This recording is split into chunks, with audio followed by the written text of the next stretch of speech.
Hello everyone, welcome to digital learning platform of Winsome International School. बात चल रही है चैप्टर नंबर 3 क्लास 11 यानी प्लांट किंगडम की।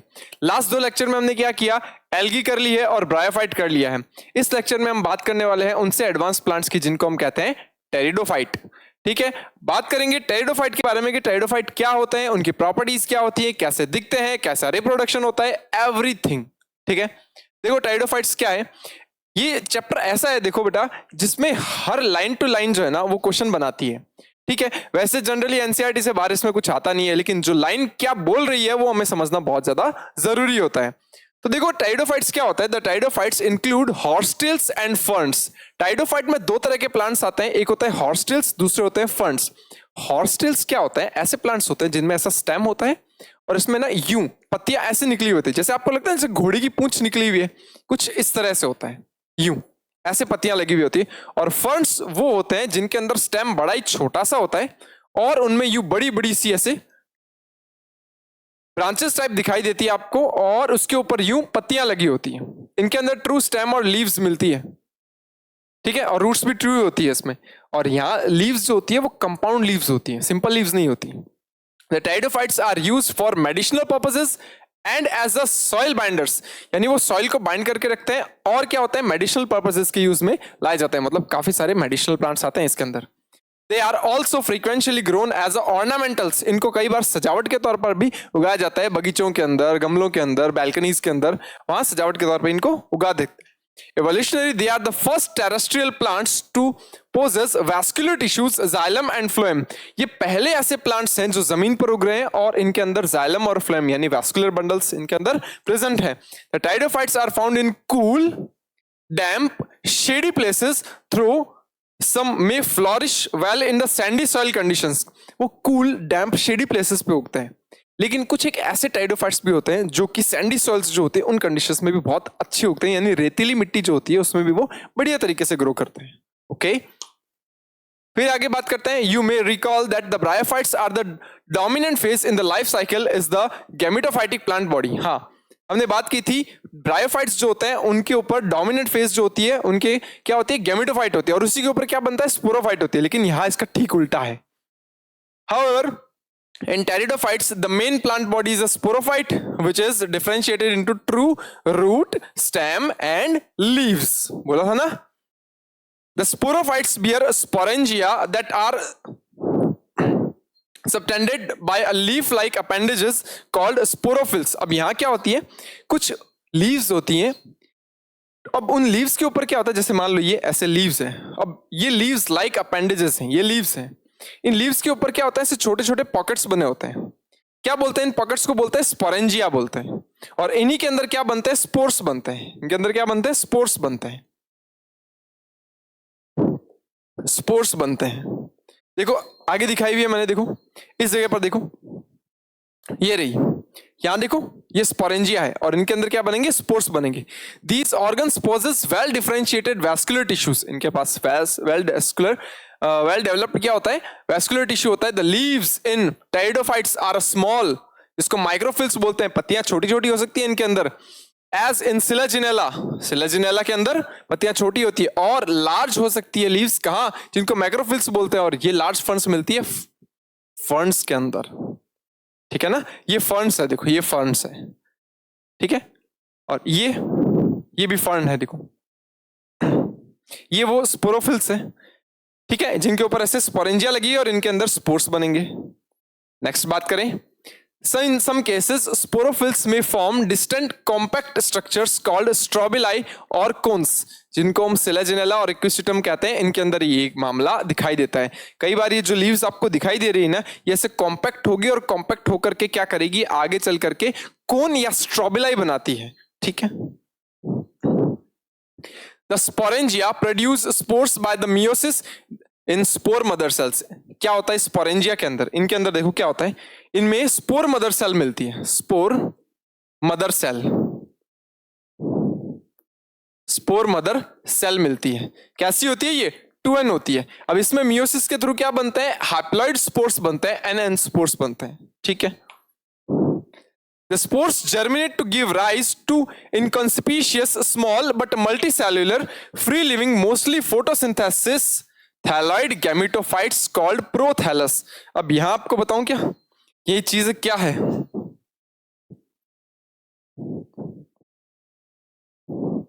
यहां देखो, अगर बाई चांस ये एक स्पोर है ना, ये स्पोर है, ये स्पोर आगे जाकर के क्या करेगा? जर्मिनेट करेगा। क्या करेगा? जर्मिनेट करेगा, और जर्मिनेट करने के बाद ये बनाएगा कैसा? प्रोथैलस बनाएगा। ये प्रोथैलस है। कैसा होता है? फोटोसिंथेटिकली है, फ्री लिविंग है, ये है प्रोथैलस। अब पता है प्रोथैलस जो होता है ये कैसा होता है? एन होता है, क्योंकि आपको पता है स्पोर कैसा था? एन था। और जर्मिनेट का मतलब क्या होता है? आपको पता है माइटोसिस होता है जर्मिनेट का मतलब, और माइटोसिस जो है वो बनने के बाद ये प्रोथैलस बनाता है। करेक्ट? अब देखो, फिर these gametophytes require cool, damp, shady places to grow. अब ये जो पीछे प्रोथैलस उगा है ना, कूल, डैम्प और शेडी प्लेसेस चाहिए उसको ग्रो होने के लिए। Because of this specific restricted requirement they are need for water for fertilization, the spread living pteridophytes is limited and restricted to narrow geographical regions. अब यहां पता है क्या होता है? इस जगह पर वही ये मेल गैमेट प्रोड्यूस करने वाला और फीमेल गैमेट प्रोड्यूस करने वाले एंथ्रीडियम और आर्चिगोनियम बनते हैं। अब यहां पर आपको पता है मेल गैमेट जो होगा वो कैसे जाएगा? मेल गैमेट जाएगा वाटर के थ्रू। इसीलिए इनका जो लिमिटेशंस है, इनका जो एक तरीके से देखा जाए डिस्ट्रीब्यूशन है, वो पानी के आसपास वाले एरिया में ही होता है। किसका? अरे प्रोथैलस का। क्या देखो, the gametophytes bear male and female sex organs called antheridia and archegonia respectively. अभी पीछे दिखाया था antheridia और archegonia बनाते हैं ये। Water is required for the transfer of antherozoid. Antherozoids क्या होते हैं? Male gametes होते हैं। Released from the antheridia to the mouth of archegonium. यहां से देखो, यहां से ही एंथ्रीडियम निकल करके आर्चिगोनियम तक जाएंगे। एंथ्रीडियम से ही एंथ्रेजॉइड्स निकलते हैं, ये मेल गैमेट्स हैं। एंथ्रेजॉइड्स निकलते हैं। इसके बाद fusion of male gamete with the egg present in the archegonium result in the formation of zygote. Male gamete जो होता है वो एग के साथ लगता है और क्या बनाता है? जाइगोट बनाता है। Then zygote thereafter produces multicellular well differentiated sporophyte. अब जाइगोट आपको पता है 2n होता है, फिर जाइगोट से आगे चल करके क्या बनता है? पूरा का पूरा वेल डिफरेंशिएटेड मल्टीसेल्युलर स्पोरोफाइट बनता है, which is the dominant phase of pteridophytes. Pteridophytes की dominant phase यही होती है। The majority of the pteridophytes, all the spores are of the similar kinds. Such plants are called homosporous. कई बार ऐसे plants होते हैं जिनके अंदर जो स्पोर बनते हैं ना वो एक जैसे होते हैं, शेप और साइज में कोई फर्क नहीं होता, एक जैसे स्पोर बनते हैं, उन प्लांट्स को हम होमोस्पोरस प्लांट्स बोलते हैं। ठीक है, लेकिन अगर मैं बात करूं कुछ प्लांट्स ऐसे होते हैं, यानी some genera like Cinnazinella and Salvinia produce two kinds of spores that are called macrospores. macro को बोलते हैं large spores है, और microspores जो कि small spores होते हैं, they are known as heterosporous. तो एक ही प्लांट पर दो तरह के स्पोर बन रहे हैं, बड़े और छोटे, उन्हें हम हेटेरोस्पोरस प्लांट बोलते हैं। इससे पता है क्या होता है? जो छोटे प्लांट्स, जो छोटे स्पोर होते हैं जिनको माइक्रोस्पोर बोलते हैं, वो आगे चल करके क्या बनाते हैं? मेल गैमेटोफाइट बनाते हैं। और जो फीमेल यानी कि जो मैक्रोस्पोर्स होते हैं वो आगे चल करके क्या बनाते हैं? फीमेल गैमेटोफाइट बनाते हैं, मतलब ऐसा गैमेटोफाइट जो फीमेल सेक्स ऑर्गन्स रखेगा। अब मैं अगर बात करूं, the megaspores and the microspores germinate and give rise to the female and male gametophyte respectively. The female gametophyte in these plants are retented on the parent sporophyte for the viable periods. Female gametophyte जो होता है वो कहाँ रहता है? वो female gametophyte plant के ऊपर ही पड़ा रहता है, वो रिलीज नहीं होता। ठीक है, The development of the zygote into the young embryos takes place within the female gametophyte. और फीमेल गैमेटोफाइट के अंदर क्या होगा आगे चल करके? यहाँ the development of zygote, zygote का डेवलपमेंट कहाँ होगा? फीमेल गैमेटोफाइट के अंदर ही होगा। ठीक है, फिर उसके अंदर एम्ब्रियो बन जाएगा। This event is precursor to the seed habitat considered as an important step in evolution. यही कि फीमेल गैमेटोफाइट जो है वो रिटेंटेड है, कहाँ? प्लांट के ऊपर, वो रिलीज नहीं हो रहा बाहर। ये एक इंपॉर्टेंट नेचर समझी जाती है कि भैया हाँ अब सीड नेचर आने वाली है। है ना, सीड नेचर आने वाली है। क्योंकि फर्टिलाइजेशन के बाद क्या होता है, जाइगोट, जाइगोट से आगे चल करके क्या बनता है, सीधा स्पोरोफाइट बनता है, उसमें स्पोर बनते हैं।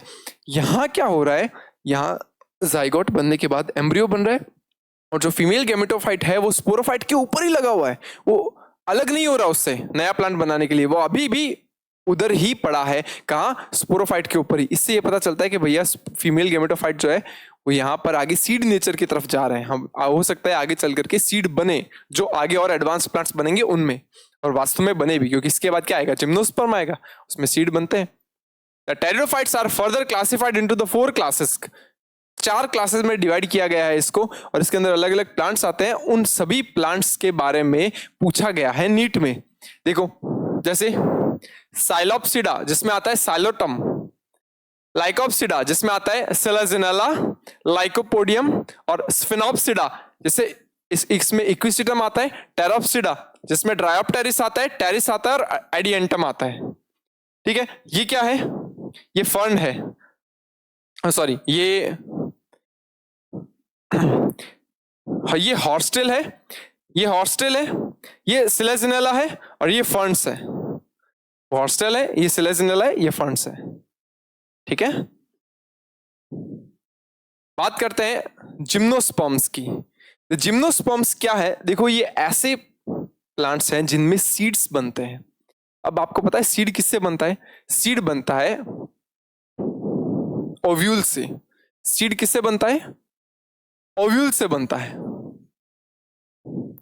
ओव्यूल जो होता है उसको एक नाम और देते हैं, उसको बोलते हैं मेगास्पोरेंजियम। मेगास्पोरेंजियम, ये मेगास्पोरेंजियम जो होता है जिसको हम ओव्यूल कहते हैं, ये आगे चल करके सीड में कन्वर्ट हो जाता है, पता है। और इनके ऊपर, इस ओव्यूल के ऊपर किसी भी तरह की कोई कवरिंग नहीं मिलती है। कोई कवरिंग नहीं मिलेगी तो यहाँ सीधा सीड बनेगा, सीड नीचे गिरेगा, उससे नया प्लांट बन जाएगा। तो देखो क्या है, जिम्नोस्पर्म्स, जिम्नोस का मतलब होता है नेकेड, स्पर्म्स का मतलब होता है seeds, are plants in which the ovules are not enclosed by any ovary wall and remain exposed after और बिफोर फर्टिलाइजेशन। यानी बिफोर और आफ्टर फर्टिलाइजेशन भैया ये तो नेकेड है, इसके ऊपर किसी भी तरह का कोई कवरिंग नहीं है, मतलब ओवरी नहीं है इसके ऊपर। ओवरी नहीं होगी तो फ्रूट नहीं बनेगा इनके अंदर। The seeds that develop post fertilization are not covered. Example, for example, they are naked. Gymnosperm include medium sized trees and tall trees and shrubs. Medium sized trees, tall trees और shrubs इसके अंदर आते। यहाँ देखो, one of the gymnosperm that is giant redwood, ये देखो giant redwood. The sequoia is one of the tallest tree species. सबसे बड़े पेड़ की स्पीशीज में से कि ये जिम्नोस्पर्म है। अगर यहाँ पे इंसान खड़ा होना तो ये इतना सा दिखता है, इंसान यहाँ पे इतना सा दिखता है, इतने बड़े बड़े ट्रीज हैं ये। देखो, roots are generally tap roots. Roots ऐसी होती है, टैप रूट्स होती हैं, मतलब इसमें एक मेन रूट होती है। टैप रूट क्या होता है, इसमें मेन रूट होती है और उसके साइड में क्या होती है, ब्रांचेस निकली हुई होती है, उनको लेटरल रूट्स बोलते हैं। That system is called tap root. जब हम मॉर्फोलॉजी करेंगे तब उसके अंदर ये आएगा। Roots in some genera have fungal association in the form of mycorrhiza. किसमें मिलता है, पाइनस में मिलता है। कुछ जेनेरा जो होता है उसमें फंगल एसोसिएशन मिलता है, यानी रूट्स के साथ फंगस आके रहने लग जाती है। ये एक सिम्बायोटिक एसोसिएशन होता है और म्यूचुअलिस्टिक रिलेशनशिप है, मतलब दोनों को फायदा मिलता है, प्लांट को भी और फंगस को भी। प्लांट को फायदा मिलता है कि वो प्लांट को आयंस एब्जॉर्ब करके देती है, कौन, फंगस, और फंगस को रहने के लिए जगह मिलती है और फूड मिलता है। पाइनस में होता है, माइकोराइजा कहाँ बनता है, पाइनस में बनता है। While in some others, cycas or small specialized roots are called coralloid roots that are associated with nitrogen fixing cyanobacteria. Coralloid roots ऐसी roots होती हैं, coralloid roots ऐसी roots होती हैं जो बहुत छोटी छोटी सी होती है, उनके अंदर नाइट्रोजन फिक्सिंग साइनोबैक्टीरिया मिलते हैं। ठीक है, The stems are unbranched जैसे साइकस, और ब्रांच्ड हो सकते हैं जैसे पाइनस और सीड्रस। ठीक है, The leaves may be simple और कंपाउंड। लीव्स कैसी हो सकती है, सिंपल हो सकती है और कंपाउंड हो सकती है। सिंपल का मतलब होता है जिसमें कट नहीं है, इसमें क्या है, इंसर्शंस नहीं है, यानी कि ये ऐसे हैं, छोटे छोटे से कट हैं, ज्यादा कट है नहीं। और अगर ये कट बड़े हो जाए तो एक लीफ जो होती है वो कई सारे छोटे छोटे पार्ट्स में डिवाइड हो जाती है, दैट इज कंपाउंड लीफ। ये ऐसे, ठीक है। नेक्स्ट अगर मैं बात करूं, in Cycas the pinnate leaves are persist for the few years. देखो ये जो लीव होती है ना, ये जो एक दूसरे के आमने सामने लगी होती है, इसको बोलते हैं पिन्नेट लीव्स जो होती है, वो कई सालों तक लगी हुई होती है। The leaves of gymnosperms are well adapted to withstand extremes of the temperate, humidity and wind. यानी इनकी जो लीव्स होती है वो एक्सट्रीम कंडीशंस को सहन कर सकती है, हाई टेम्परेचर हो गया, ह्यूमिडिटी हो गया, ठीक है, इसके अलावा विंड, इन सबको सहन करने के लिए एक तरीके से मॉडिफाइड होती है. In conifers the needle like leaves reduce the surface area. Conifers क्या होते हैं? कॉनिफर्स ऐसे ऐसे पेड़, ऐसे ट्रीज जो यूं दिखाई देते हैं आपको, ऐसे कॉनिफर्स कोन शेप के दिखाई देते हैं, इनमें निडल शेप की लीव्स मिलती है. क्यों? वो सरफेस एरिया रिड्यूस कर देती है. कैसा? ताकि पानी ज्यादा उड़ ना सके उससे. Their thick cuticle and sunken stomata also help to reduce water loss. Thick cuticle मोम की लेयर होती है लीव्स के ऊपर जो वाटर को उड़ने से बचाती है और रिड्यूस करती है वाटर लॉस को. कौन? सनकन स्टोमेटा. इनके अंदर जो पत्तियां होती है, जैसे मान लो ये पत्ती है, एक पत्ती के ऊपर आपको पता है स्टोमेटा लगे होते हैं. वो स्टोमेटा अंदर की तरफ यूं धसे हुए होते हैं, ऐसे अंदर की तरफ धसे हुए स्टोमेटा होता है ताकि सनलाइट उसके ऊपर ना पहुंच पाए, जिसके कारण पानी कम से कम उड़े. मैं बात करूं आगे. The gymnosperms are heterosporous. They produce haploid microspores and megaspore. ठीक है, सही है. There are two kinds of spores are produced within the sporangia that are borne on sporophylls which are arranged spirally along the axis from lax or compact strobili or cones. कैसे बोलता है? तो मतलब ये क्या कहता है? ये कहता है कि दो तरह के स्पोर्स, मैक्रो और माइक्रो, स्पोरेंजिया में बनते हैं और ये स्पोरोफिल्स जो होती है उनके ऊपर वो स्पोरेंजिया लगी हुई होती है. और ये स्पोरेंजिया कैसे लगी होती है? स्पाइरली लगी होती है अलोंग द एक्सिस, ठीक है. और कॉम्पैक्ट, कभी कभी कॉम्पैक्ट भी हो सकती है. लैक्स का मतलब होता है एकदम सीधा फैली हुई, कॉम्पैक्ट का मतलब होता है कोन बना करके भी लगी हुई हो सकती है. The strobili bearing microsporophylls and megasporangia. The strobili bearing microsporophylls and microsporangia, they are called microsporangiate और द मेल स्ट्रोबिलाई. देखो क्या होता है, यहां पर ऐसे जो लीव्स होती हैं यूं, ये कॉम्पैक्ट ऐसे ये लीव्स हैं, इनके ऊपर अगर मैं बात करूं इस जगह पर ये माइक्रोस्पोरेंजियम लगी हुई होती है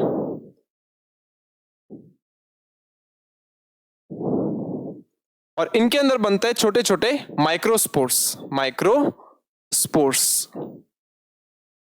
माइक्रोस्पोर्स बने होते हैं, ठीक है. नेक्स्ट बात कर लेते हैं. The microspores develop into the male gametophyte generation which is highly reduced and confined only a limited number of cells. बहुत छोटी सी होती है. अब क्या होगा, जो माइक्रो देखा जाए तो माइक्रोस्पोर्स जो है वो आगे चलकर क्या करेंगे, गैमेटोफाइट जनरेशन बनाएंगे जो कि कुछ एक सेल्स की ही होती हैं, ठीक है. The reduced gametophyte is called pollen grains. अब क्या हो जाएगा, वो pollen grain कहलाएंगे, उनको pollen grains बोलेंगे. The development of pollen grains takes place within the microsporangia. ठीक है, pollen grains जो होता है उनका डेवलपमेंट कहाँ होता है? माइक्रोस्पोरेंजिया में होता है. Cones bearing megasporophylls with ovules or megasporangia are called megasporangiate or female strobili. देखो कई बार क्या होता है, यूं ये ऐसे लीव्स लगी हुई है, ये मेगास्पोरोफिल्स कहते हैं इनको. क्या बोलते हैं? मेगास्पोरोफिल्स. मेगास्पोरोफिल्स. इनके ऊपर क्या बने होते हैं? इनके ऊपर ऐसे ओव्यूल्स लगे होते हैं. ये ओव्यूल्स हैं, इन्हीं को हम क्या बोल देंगे? मेगास्पोरेंजिया हम बोल देंगे. ये ओव्यूल्स हैं. अब इनमें पता है क्या होता है? इनमें पता है क्या होता है? इनमें होता है फीमेल गैमेट. ये होती है फीमेल गैमेट. Female gamete. अब यहां पॉलन ग्रेन्स आएंगे, यहां पॉलन ग्रेन्स आकर के यहां एक छोटा सा छेद होता है, यहाँ पॉलन ग्रेन्स आएंगे और पॉलन ग्रेन्स आकर के ही अपनी पॉलन ट्यूब अंदर लेके जाएंगे और उसी पॉलन ट्यूब के थ्रू क्या करता है, मेल गैमेट्स अंदर जाता है और फर्टिलाइजेशन होता है. ठीक है. द मेल और फीमेल कोन्स और strobili may born on the same tree. कई बार क्या होता है, मेल और फीमेल स्ट्रोबिलाई एक ही ट्री पर मिलते हैं. किसमें? पाइनस में. However in Cycas male cones and megasporophylls are borne on different trees. ध्यान से सुनो, साइकस में मेल कोन से मतलब मेल में तो कौन बन रहा है, और मेगास्पोरोफिल इसका मतलब फीमेल जो होता है ना उसके अंदर कोन नहीं बनता. साइकस में फीमेल कोन नहीं मिलता, उसमें मेगास्पोरोफिल्स मिलती है only, borne on different trees. The megaspore mother cell differentiated from one of the cells of the nucellus. अब यहाँ पता है क्या होता है, यहाँ ओव्यूल के अंदर, पीछे मैंने ओव्यूल बनाया था ना, ओव्यूल के अंदर कई सारी सेल्स होती है जिनको क्या बोलते हैं, न्यूसेलस सेल्स बोलते हैं. ये जो न्यूसेलस सेल्स है इनमें से कोई भी एक सेल आगे चल करके क्या करेगी, डेवलपमेंट करेगी और 4 मेगास्पोर बनाएगी। 4 मेगास्पोर बना करके 3 तो खत्म हो जाएंगे और एक आगे चल करके बनाएगी एम्ब्रियो सैक, जिसमें होगा female gamete. The nucellus is protected by the envelope of the composite structure is called ovule. ठीक है, ovules are bound on the megasporophylls which may be clustered in the form of female cones. यहाँ ovules जो होते हैं वो clustered form में बने हुए होते हैं, ये देखो clustered है, गुच्छे के फॉर्म में लगे हुए हैं। उसके बाद देखो the megaspore mother cell divides mitotically and produce 4 megaspores. बताया था ना 4 मेगास्पोर बनाती है। One of the megaspore enclosed within the megasporangium and develop into the multicellular female gametophyte that bears 2 और मोर आर्किगोनिया और फीमेल सेक्स ऑर्गन्स। अब आगे जाकर के क्या होगा, आगे जाकर के वो जो 4 स्पोर है 3 खत्म हो जाएंगे और एक क्या होगा, डेवलपमेंट करेगा। एक डेवलपमेंट करके क्या कराएगा, फीमेल गैमेटोफाइट बनाएगा। और उस वो फीमेल गैमेटोफाइट ओव्यूल्स में ही लगे होते हैं, ओव्यूल के अंदर ही बनते हैं और वहीं लगे होंगे फीमेल कोन जो है उसकी बॉडी के अंदर ही। ठीक है, The multicellular female gametophyte is also retented within the megasporangium. megasporangium में वो पड़े रहते हैं और वहीं उसके अंदर क्या बनेगा, एक फीमेल गैमेट बनेगा और पॉलन ग्रेन से मेल गैमेट आएगा, फीमेल गैमेट का फ्यूजन होगा, क्या बनेगा, जाइगोट बनेगा। और वो जाइगोट पड़ा रहेगा अंदर, कहाँ, वहीं पड़ा रहेगा जाइगोट। मल्टीसेलुलर होगा जाइगोट और वहीं पड़ा रहेगा और वो जो ओव्यूल है वो कन्वर्ट हो जाएगा पूरा सीड के अंदर और सीड नीचे गिरेगा, नया प्लांट ग्रो कर जाएगा। यहाँ देखो ये साइकस बता रखा है यहाँ।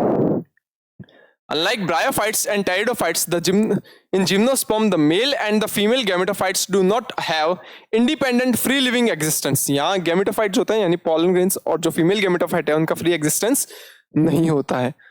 उसके बाद अगर मैं बात करूं, they remain with the sporangia retented on the sporophyte. वो वहीं रहते हैं, कहाँ, sporangia के अंदर जो sporophytes के अंदर लगे हुए होते हैं।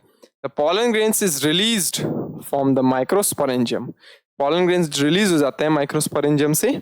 they are carried in air currents and come to the contact with opening of the ovules borne on megasporophyll. megasporophyll के ऊपर जो ovules लगे होते हैं उसकी ओपनिंग के ऊपर वो जाकर के गिरते हैं। अभी थोड़ी देर पहले बताया था, यहाँ देखो इस जगह पर, इस ओपनिंग के ऊपर जाकर के गिरते हैं। The pollen tube carrying the male gametes grows towards the archegonia and the ovules and discharge their contents near the mouth of archegonia. वो आर्चिगोनियम जो है उसके पास में क्या करेगी, वो जाकर के छोड़ देगी अपने 2 male gametes. Following fertilization, zygote develops into an embryo and ovule into the seed. zygote से embryo बनेगा, ovule से seed बनेगा and seed do not covered. seed किसी भी तरह से covered नहीं होते। ये क्या बता रखा है, ये पाइनस बता रखा है भैया, और ये क्या बता रखा है, ये गिंको बायलोबा बता रखा है।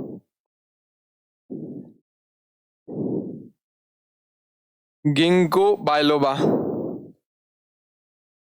ये भी एक जिम्नोस्पर्म है। ये देखो सीड्स लगे हुए हैं, किसी भी चीज से कवर्ड नहीं है ये, देखिए। बात करते हैं एंजियोस्पर्म्स, जो आज के मोस्ट एडवांस प्लांट्स हैं। हालांकि आपकी बुक ने बहुत सारा हिस्सा, मोस्ट ऑफ द हिस्सा एंजियोस्पर्म्स का वो काट दिया है, ठीक है, फिर भी ये देखते हैं कि जितना दिया है अपने हम वो देखते हैं। Unlike the gymnosperm where the ovules are naked, then the angiosperms or flowering plants, the pollen grains and ovules are developed into the specialized structures called flowers. अब इन्हीं के अंदर flowers बनते हैं, ठीक है ना, और किसी में भी चारों तरह के प्लांट्स में फ्लावर्स नहीं बनते हैं। In angiosperms the seed are enclosed in fruits. Angiosperm में सीड्स क्या होते हैं, फ्रूट्स के अंदर कन्वर्ट हो जाते हैं, सॉरी सीड्स जो होते हैं उसके ऊपर फ्रूट की कवरिंग मिलती है। The angiosperms are exceptionally large group of plants occurring the wide range of habitats. Angiosperm में बहुत सारे प्लांट्स आते हैं, हर तरह के हर हैबिटेट में मिलने वाले प्लांट्स आते हैं। नेक्स्ट अगर मैं बात करूं, in the range in size from smallest Wolffia. देखो आपको पता है वॉल्फिया जो माइक्रोस्कोप से दिखता है, ये एक एंजियोस्पर्म प्लांट्स है, ठीक है ना, इतना छोटा से लेकर के यूकेलिप्टस 100 मीटर तक लंबे हो सकते हैं, जैसे यूकेलिप्टस देखो। They provide us with food, fodder, fuel, medicines and the several other commercially important products. इतने सारी चीजें देते हैं, फूड देते हैं, फॉडर, चारा, फ्यूल, मेडिसिन्स और इंपॉर्टेंट प्रोडक्ट्स ये देते हैं। They are divided into 2 classes, the dicotyledonous and monocotyledonous, यानी कि ऐसे सीड्स जिनके अंदर कोटाइलिडॉन्स के नंबर 2 होते हैं उन्हें डाइकोटाइलिडोनस बोलते हैं, और जिनके अंदर सिर्फ एक ही कोटाइलिडॉन होता है उसे मोनोकोटाइलिडोनस बोलते हैं। इसकी पूरी डिटेल आपके 12th क्लास के फर्स्ट चैप्टर के अंदर है, sexual reproduction in flowering plants में। यहाँ इतना ही दे रखा है एंजियोस्पर्म के बारे में, जितना दे रखा है वो हमने कंप्लीट कर लिया। इसके बाद कुछ लाइफ साइकिल्स हैं जो कि आप कट चुकी हैं आपके बुक से। तो यहाँ हमारा जो प्लांट किंगडम चैप्टर जो है वो कंप्लीट होता है। इससे रिलेटेड अगर आपको कोई भी डाउट आता है तो आप नीचे कमेंट सेक्शन में पूछ सकते हैं। नेक्स्ट लेक्चर लेकर के आएंगे चैप्टर नंबर 4 यानी कि एनिमल किंगडम के बारे में। ठीक है, तब तक के लिए keep learning and keep growing with Vincent international school. Thank you.